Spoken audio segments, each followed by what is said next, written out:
Hi friends, welcome. Bharathi Kannamma இன்னைக்கு எபிசோடில் வந்த இன்ட்ரெஸ்டிங்கான சீன்ஸ் தான் பார்க்க போகிறோம். ஹேமா லக்ஷ்மியோட டீச்சர் இப்போது கண்ணம்மாட்ட பேசுகிறாங்க. எஸ்கர்ஷன் போயிட்டு வந்தோம்ல, அதை பற்றின ஒரு கட்டுரை எழுத சொல்லியிருந்தேன். ஹேமா அதில் சமையலம்மாவும் அப்பாவும் கல்யாணம் பண்ணிட்டா நல்லாயிருக்கும், எனக்கும் அதுதான் ஆசை அப்படின்னு எழுதியிருந்தா அப்படின்னு சொல்கிறாங்க. அந்த மிஸ் கண்ணம்மாட்ட சொல்கிறாங்க, பாரதி சாரும் ஹேமா வச்சுட்டு தனியாக கஷ்டப்படுறாரு, நீங்களும் இப்போது லக்ஷ்மியை வச்சுட்டு தனியாக கஷ்டப்பட்டுட்ருக்கிறீங்க, 2 பேரும் கல்யாணம் பண்ணிட்டா அது நல்லா தான் இருக்கும் அப்படின்னு சொல்கிறாங்க. நீங்கள் குக், அவர் பெரிய டாக்டர், அதை பற்றி நீங்கள் யோசிச்சிங்கன்னா நான் கூட உங்களுக்காக பாரதி சார்கிட்ட பேசுகிறேன் அப்படின்னு அவங்க சொல்கிறாங்க. அதெல்லாம் வேணாம் மிஸ், நீங்கள் இவ்வளோ இறங்கி வந்து எனக்காக பேசினதே எனக்கு போதும் அப்படின்னு சொல்லிடுறாங்க கண்ணம்மா. அந்த மிஸ்டர் கண்ணம்மா கேட்குறாங்க, ஹேமா எழுதின கட்டுரை பற்றி சொன்னீங்க, லக்ஷ்மி என்ன எழுதுனா அப்படின்னு சொல்லி கேட்குறாங்க. நான் இன்னும் ரீட் பண்ணலை, பேப்பர் என் கையில் தான் இருக்குது அப்படின்னு சொல்லிட்டு லக்ஷ்மியோட பேப்பரை தேடுறாங்க. லக்ஷ்மி இப்போ அவங்க வந்துடுறாங்க. நான் முழுக்க அப்பா பற்றியில் எழுதியிருக்கிறேன், அப்போ அப்பா பற்றி எனக்கு தெரிஞ்சிருச்சுன்ற உண்மை அம்மாவுக்கு தெரிஞ்சிருமே, என்ன பண்ணுறது அப்படின்னு டென்ஷன் ஆகுறாங்க.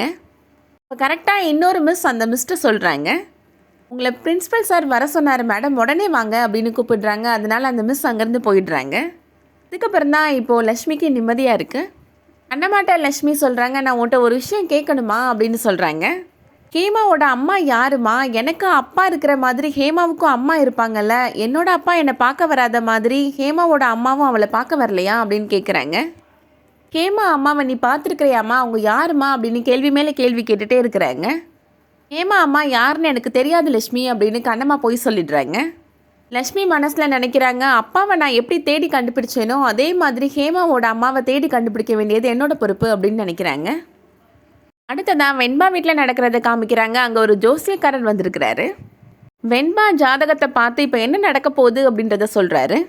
வெண்பாட்ட சொல்கிறாரு, நீங்கள் எல்லாரையும் அடக்கி ஆள்ற குணம், ஆனால் உங்களை அடக்கிறதுக்கு ஒருத்தர் வரப்போகிறாரு அப்படின்னு சொல்கிறாரு. உங்களுக்கு கூடிய சீக்கிரம் கல்யாணம் ஆக போகுது அப்படின்னு சொல்கிறாரு. அதுவும் நீங்கள் விரும்பினவரை நீங்கள் கல்யாணம் பண்ணிக்க மாட்டீங்க, உங்களை விரும்புகிறவரை தான் நீங்கள் கல்யாணம் பண்ணிக்க போகிறீங்க அப்படின்னு சொல்கிறாரு. உங்களை அடக்கிறதுக்கு சீக்கிரமாக ஒருத்தர் வரப்போகிறாரு அப்படின்னு சொல்கிறத கேட்டதும் வெண்பா டென்ஷன் ஆகுறாங்க. ஹேமா கண்ணம்மாட்ட சொல்கிறாங்க, லக்ஷ்மியோட அப்பா வரமாட்டார்னு என்னோட டேடி சொன்னார், அதனால தான் நான் உங்களை என்னோட டேடியை கல்யாணம் பண்ணிக்க சொன்னேன் அப்படின்னு சொல்கிறாங்க. ஃபஸ்ட்டு நான் வெண்பா ஆண்டி தான் டேடிக்கு மேட்சாக இருப்பாங்க அப்படின்னு நினச்சேன், ஆனால் அவங்க எப்போ பார்த்தாலும் என்னோட டேடிக்கு ஃபோன் பண்ணி அவரை திட்டிகிட்டே இருக்கிறாங்க, பார்த்தாலும் சண்டை போட்டுகிட்டே இருக்கிறாங்க. அதுக்கப்புறம் தான் எனக்கு உங்களை ரொம்ப பிடிச்சிச்சு, உங்களை கல்யாணம் பண்ணி வைக்கலான்னு நினச்சேன் அப்படின்னு சொல்கிறாங்க. அவருக்கும் உங்களை ரொம்ப பிடிக்கும் சமையலம்மா அப்படின்னு சொல்கிறாங்க ஹேமா. அவர் உங்களை ரொம்ப நல்லா பார்த்துப்பாரு, அவர் ரொம்ப நல்லவர் அப்படின்னு சொல்கிறாங்க ஹேமா. நீங்கள், நான், லக்ஷ்மி, டேடி எல்லாரும் சேர்ந்து சந்தோஷமாக இருக்கலாம் அப்படின்னு சொல்கிறாங்க. ஈவினிங் நான் உங்களுக்காக வெயிட் பண்ணிகிட்ருப்பேன், கண்டிப்பாக என்கிட்ட வந்து பதில் சொல்லணும் அப்படின்னு சொல்லிட்டு போகிறாங்க. வெண்பாவை அடக்கி ஆள்றதுக்கு ஒருத்தர் வரப்போகிறாரு அப்படின்னு ஜோசியக்காரர் சொன்னதை வச்சு பார்க்குறப்ப அநேகமாக துர்காவோட ரீஎன்ட்ரி வரதுக்கான வாய்ப்புகள் நிறையா இருக்குது. வெயிட் பண்ணி பார்க்கலாம் அடுத்து என்ன நடக்க போகுதுன்றத. இந்த வீடியோ உங்களுக்கு பிடிச்சிருந்துச்சுன்னா லைக் பண்ணிக்கோங்க. சீரியல் அப்டேட்ஸ்க்கு நம்ம சேனலை சப்ஸ்கிரைப் பண்ணிக்கோங்க. தேங்க்ஸ் ஃபார் வாட்சிங்.